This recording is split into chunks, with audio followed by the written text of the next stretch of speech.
ఏపీలో గత వైసీపీ ప్రభుత్వం ఇచ్చిన డిఎస్సి నోటిఫికేషన్ను రద్దు చేసి కొత్తగా మెగా డిఎస్సి నిర్వహించేందుకు వీలుగా కూటమి సర్కార్ ఇప్పటికే నోటిఫికేషన్ ఇచ్చింది. ఈ మేరకు టెట్ పరీక్షలు కూడా నిర్వహిస్తోంది. అయితే షెడ్యూల్ ప్రకారం త్వరలో జరగాల్సిన ఈ పరీక్షలను వాయిదా వేయాలని కోరుతూ పలువురు అభ్యర్థులు సుప్రీంకోర్టును ఆశ్రయించారు. ఈ పిటిషన్లపై ఇవాళ సుప్రీంకోర్టు కీలక నిర్ణయం తీసుకుంది.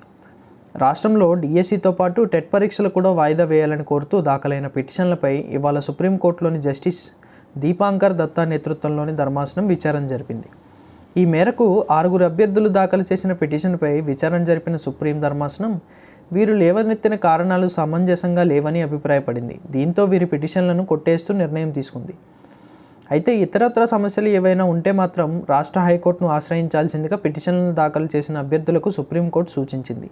ప్రస్తుతానికి వీరి దాఖలు చేసిన పిటిషన్లను కొట్టేస్తూ రాష్ట్రంలో డిఎస్సి టెట్ పరీక్షలు యథావిధిగా నిర్వహించుకోవచ్చని ప్రభుత్వానికి సూచించింది.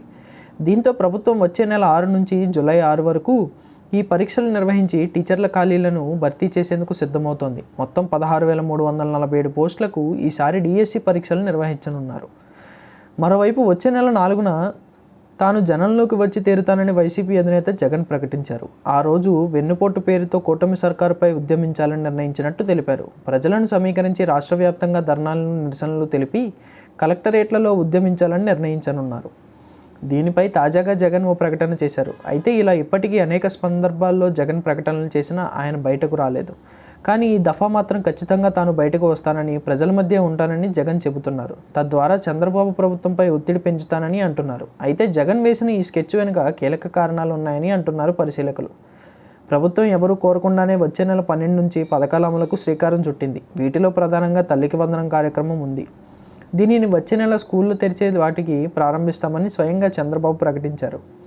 అదేవిధంగా రైతులకు ఇచ్చే ఇన్పుట్ సబ్సిడీ విషయంపైన చంద్రబాబు కీలక ప్రకటన చేశారు. వచ్చే నెలలో కేంద్రం రైతులకు ఇచ్చే సీఎం కిసాన్ యోజనతో దీనిని ప్రారంభించనున్నట్లు చెప్పారు. రాష్ట్రంలో ఈ 2 కార్యక్రమాలను కూడా వచ్చే నెల 10వ తేదీ నుంచి ప్రారంభించేందుకు రంగం రెడీ చేసుకుంటున్నారు. ఇప్పటికే లబ్ధిదారుల జాబితాలను రెడీ చేసుకున్నట్టు సమాచారం. అయితే ఇలాంటి కీలక సమయానికి 4-5 రోజుల ముందు జగన్ ప్రజల్లోకి వస్తున్నారు. వెన్నుపోటు పేరుతో ఉద్యమిస్తున్నారు. వాస్తవానికి ప్రభుత్వం ఇప్పటికే డెడ్లైన్ విధించి నేపథ్యంలో దానిని పరిశీలించి అప్పటికి కూడా ఆయా కార్యక్రమాలను అమలు చేయకపోతే జగన్ అప్పుడు ఉద్యమించి ఉంటే బాగుండేది. కానీ ముందుగానే ఆయన చేపట్టడం ద్వారా రేపు ప్రభుత్వం కార్యక్రమాలు ఎలానూ అమలు చేస్తోంది. కాబట్టి వాటిని తన ఖాతాలో వేసుకునే ప్రయత్నం చేస్తున్నారని పరిశీలకులు చెబుతున్నారు. అంటే మేము ఉద్యమించాం కాబట్టి చంద్రబాబు పథకాలు అమలు చేస్తున్నారన్న ప్రచారం చేసుకునే వ్యూహం వేశారని అంటున్నారు. తద్వారా ప్రజల సానుభూతిని దూసుకునేందుకు ప్రయత్నిస్తున్నారనేది చర్చగా మారింది. మరి దీనిని చంద్రబాబు ఎలా తిప్పికొడతారో చూడాలి.